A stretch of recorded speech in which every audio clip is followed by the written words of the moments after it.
How's it going, everyone? And welcome back, or welcome if it's your first time to the channel, to Rangers Rundown, a channel where we talk about all things New York Rangers. And tonight we will be talking about the second preseason game of this year against the Boston Bruins at TD Garden in Boston. So let's talk about it. First things first, one thing to say, Adam Sikora, who did play in last night's preseason game, has been assigned to his European team in Slovakia. So Adam Sikora, if you had a bet that he was going to make the team out of camp, I don't know why you would have made that bet, but turns out he will not be making this team to start the season. I think we all assumed he wasn't going to, as he was just recently drafted.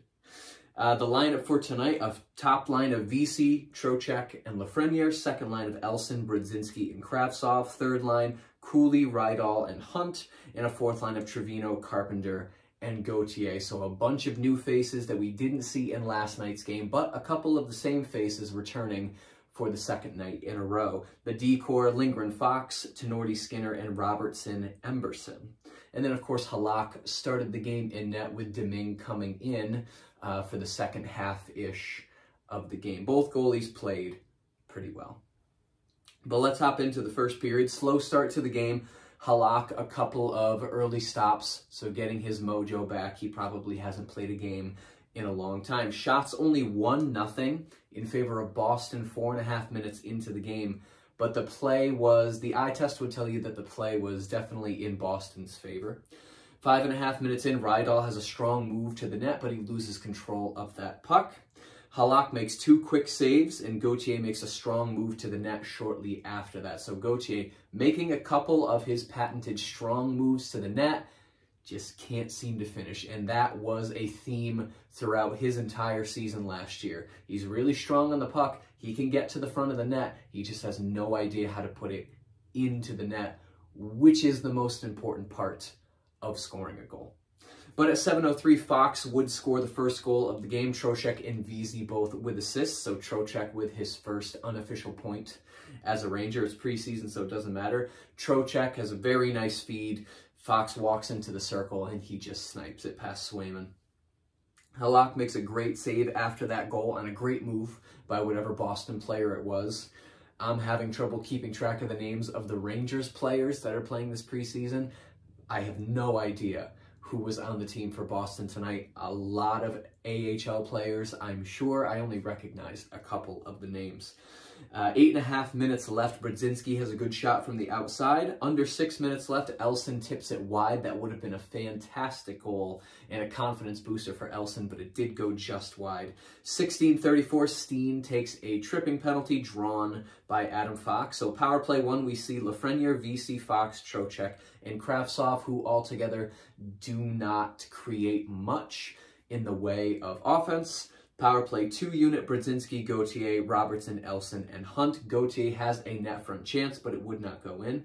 Elson has a good chance right after that power play, but we would end the first period with the shots 12-7 in favor of the Rangers, the only period of this hockey game that the Rangers would actually lead in shots. But we get to the second period. Brodzinski flies back and prevents a good chance on a Boston 3-on-2. Brodzinski doing what he needs to do on defense, flying back down the ice, getting his stick in the right spot to prevent a good chance for Boston. Elson driving up the wing for a shot shortly after that. Halak makes a great stop on a sharp angle chance from a Boston player. 3.5 minutes into this second period, Trocheck has a slap pass blocked during a 2-on-1 with VC. Would have led to a very good scoring chance for VC, but Boston playing good defense.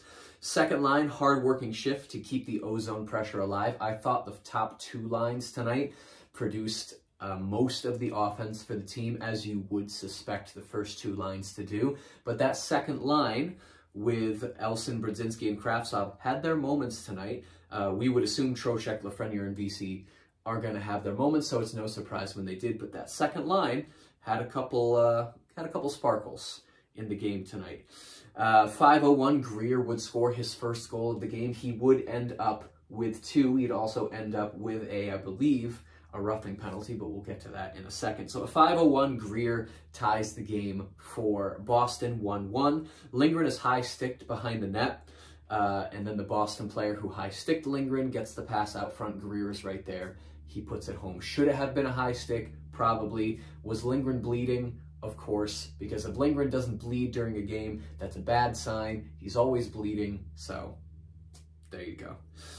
But at 7:17, Lafreniere would score a goal, putting the Rangers back up 2-1. VC with an assist on that, his second of the night. Also Lindgren with an assist as well. VC gets the puck in the slot, and as he's falling, gets a pretty good shot on net, which ends up between the pads of Swayman, still available to be touched. Lafreniere jams his stick under there. He ends up pushing the puck into the net. Rangers go up 2-1. Halak makes a great save shortly after, and then another great save after that, after a Rangers turnover leads to a rush chance for Boston. Trevino is shaken up by a hit. It looked like he went awkwardly into the boards. I think he hit his jaw or his cheek into the boards, but he would get a little bit of revenge shortly after that. 9:33, Robertson takes a holding penalty, so our first penalty kill unit of this preseason game. Lafreniere, Trocheck, Lindgren, and Fox. Penalty kill unit number 2, Rydal, Brzezinski, Tenorti, and Skinner. Tenorti has a good block and clear during his shift on that penalty kill. There's a goalie change after a stoppage in play, so Deming comes in for Halak, and then Swayman stays in the whole game for Boston. A good first save by Deming on a seeing eye point shot. 4.5 minutes left in this second period. Rydal's leg bends very unnaturally after a Boston player falls on top of it. They showed the replay. It doesn't look great. He would stick out the rest of the game, so I guess nothing major got injured, but when you watch that replay in slow motion, that is not how a leg is supposed to bend. I'm surprised he finished the game. 15:22, Asselin, I think I'm saying that right, Asselin takes a holding penalty, so Rangers back on the power play. Power play 1, Kravtsov, Lafreniere, Trocheck, Fox, VC. Kravtsov with a sharp angle chance with the top half of the net wide open, but he was essentially at the goal line when he shot it, so there was really no chance for him to actually put it in the net, but he tried nonetheless. Power play unit 2, Brzezinski, Robertson, Hunt, Fox, and one other Rangers player that I couldn't quite see. It was a really short shift for that second unit. Deming makes a good save shortly after that power play ends. And then we get to the end of the period, and this is where this penalty, which I believe was probably a roughing penalty, could be a spearing penalty as well. Greer spears Cooley after the horn. Tenorti gets involved. Please don't do that to my guys. Greer drops the gloves, but the refs separate them before they have a chance to actually fight. So Greer takes a minor penalty. Maybe it's roughing, maybe it's spearing. It's something, some physical penalty. Greer takes it. So at the end of the second period, shots are 7-12 in favor of Boston, but the Rangers start the third period on the power play. Not much happens during that Rangers power play to start the third period, however. Similar units to the very first power play of the game for the Rangers. Trocheck and VC have a rush one way. That doesn't amount to much. Skinner tries to keep the puck in the zone, but it goes right past him, which leads to a Boston 4-on-1 the other way. A cross-ice pass. The shot goes 5-hole on Deming, bounces off of the post. So the only reason that wasn't a goal is because they missed the angle by this much. They had Deming beat. They had the Rangers beat.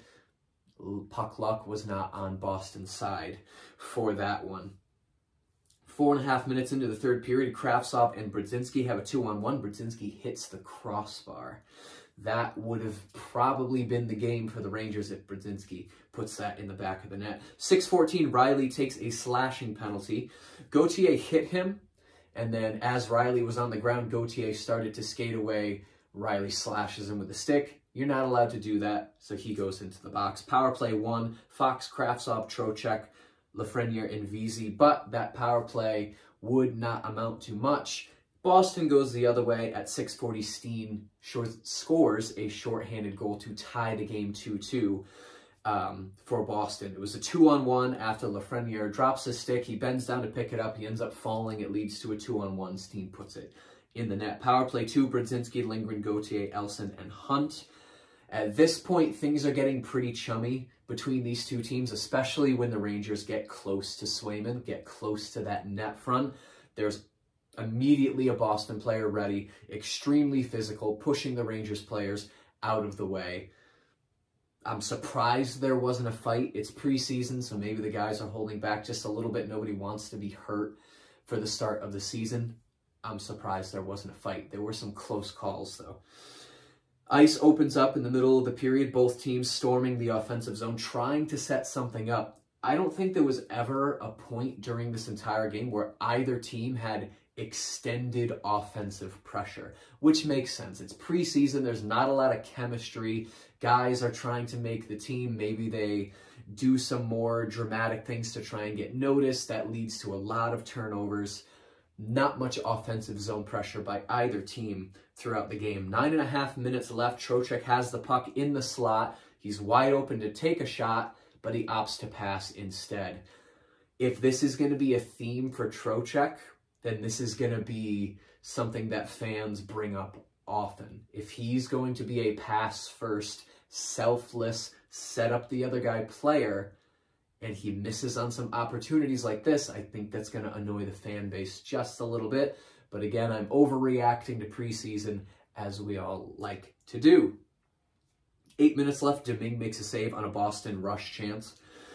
And then Lafreniere, shortly after that, gets hit by a Skinner point shot. So Skinner, point shot, tries to get it to the net. It hits Lafreniere in the skate, and he is in some discomfort. Normally, those stings wear off after a couple minutes. He would not play the rest of the game.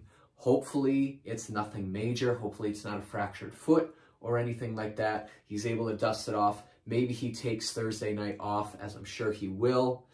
Maybe he comes back Friday. Maybe he doesn't play until next Wednesday.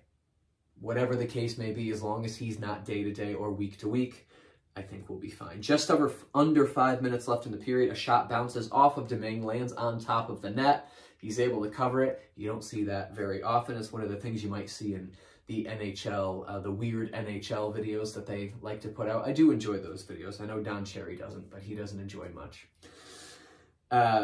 Domingue is knocked down during a Coyle net rush. Good chance for the second line towards the end of this period. Gauthier tries to power to the net with 90 seconds left.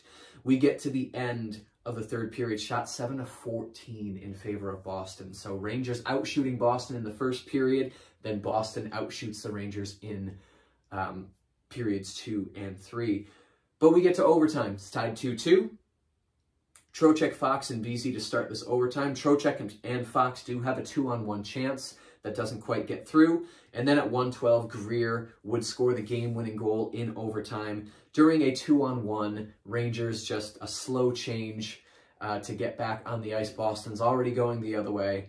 And Greer, with his second goal of the game, wins it for Boston 3-2 in overtime. So the Rangers lose in overtime, but it's preseason, so no one cares. By tomorrow, they're going to forget it ever happened. The Rangers don't play tomorrow. They do come back Thursday, I believe, against the Devils. And I could not tell you if that was home or away. I don't think it's going to matter too much. But I'm curious to see who we see in the lineup on Thursday. But before we talk about that, stats at the end of the game. Shots 26-36 in favor of Boston. Faceoffs 51.9% in favor of the Rangers. So for 2 nights in a row, Rangers above 50% in the faceoff dot. I don't think we'll see this too much in the regular season if the pattern from last year holds true, but it's nice to see a 5 at the beginning of this percentage. Power play went 0 for 4. You don't want to see that, but Rangers are trying to see what fits, trying to see if they can find some chemistry. Not much was found tonight. That's okay. Hits 32-30 in favor of the Rangers. Blacks 10-8 also in favor of the Rangers. We have yet to see Panarin, Gaudreau, and Sammy Blais.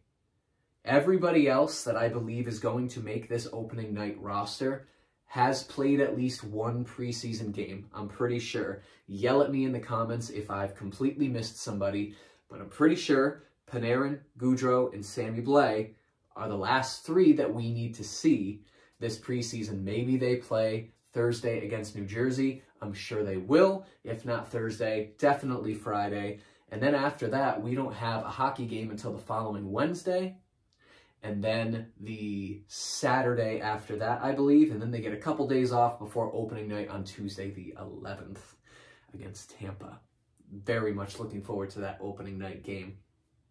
Preseason, lack of chemistry, broken passes, less awareness of what players are around you. They haven't played that much with each other. So, you know, sloppy-ish game at some points, not exactly thrilling, but I'm just glad hockey's back and I can do these videos again. I very much like doing these videos. Again, the glory graph, x-axis is the effort. So were they lazy on the ice? Were they doing good things on the ice?